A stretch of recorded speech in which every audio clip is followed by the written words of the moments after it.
President Trump appears to be running out of legal options. Courts continue to toss out cases, and there appears to be growing frustration on President-elect Biden's team, who says lives are at risk if the official transition process does not begin soon.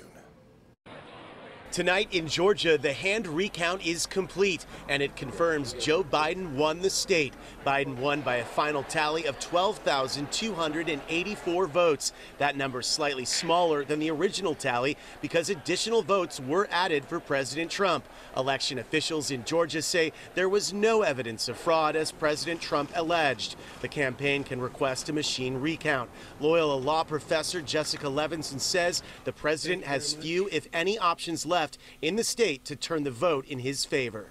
So the thing that we said about 2 weeks ago was going to happen is happening. We said there'll be recounts, but it won't change the result. With President Trump still refusing to concede, today President-elect Biden showed his patience for Trump's post-election strategy is wearing thin. I think they're witnessing incredible irresponsibility, incredibly damaging messages being sent to the rest of the world about how democracy functions. Biden and Vice President-elect Kamala Harris held a press conference today after speaking with governors from both parties about how to tackle COVID and the vaccine rollouts after they take office. Since Trump has not allowed an official transition to begin, Biden's team cannot access vital information. There is no excuse not to share the data and let us begin to plan. Because on day one, it's going to take us time if we don't have access to all this data. Meanwhile, President Trump remains out of sight, but his legal team held a surreal press conference today, led by Trump's attorney, Rudy Giuliani, who at one point had what appeared to be hair dye streaming down his face. I know crimes. I can smell them. It's enough to overturn any election.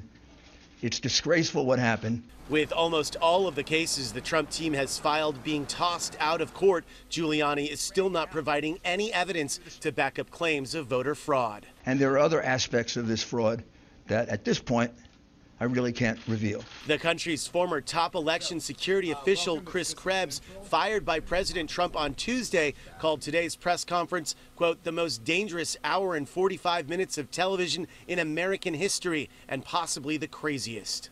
I mean, what are we looking for here? Is there a law that was violated? Is there evidence to show that that law was violated? I didn't see any of that today. What I saw was just close to lunacy. And I hate to say this, and it should just not be a partisan issue. With courtroom losses piling up, President Trump is trying a new approach in his fight to overturn the election: personal political pressure. He's called Republican legislators from Michigan to the White House tomorrow to persuade them to intervene after Wayne County Republicans failed to block Joe Biden's win earlier this week. Joe Biden won the state of Michigan by over 150,000 votes. This is all highly unorthodox and potentially even unethical.